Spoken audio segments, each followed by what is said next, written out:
नाज़रीन अब खबर शामिल करते हैं हंगू के नवाही इलाका अपर औरकजई से, जहां एबीसी न्यूज की डिस्ट्रिक्ट रिपोर्टर जाहिदुल्लाह बंगिश की रिपोर्ट के मुताबिक हुकूमत की जानिब से फंड्स की अदम दस्तियाबी के बायस अपर औरकजई गलजो तहसील हेडक्वार्टर अस्पताल के अमला ने ताले लगाकर बंद कर दिया।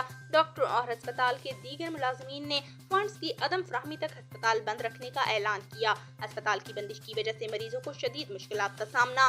गैर सरकारी तंजीम मर्फ के जेर इंतजाम चलने वाला अपर औरकजई गलजो तहसील हेडक्वार्टर अस्पताल के डॉक्टरों और अमला को गुज़िश्ता कई महीनों से तनख्वाहें न मिलने की वजह से अस्पताल के अमला ने मजबूरन अस्पताल को ताले लगाकर बंद कर दिया।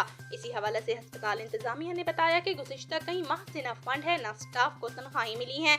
जब तक अस्पताल और अमला को तनख्वाहें नहीं मिलती तब तक तहसील हेडक्वार्टर अस्पताल गलजो बंद रहेगा।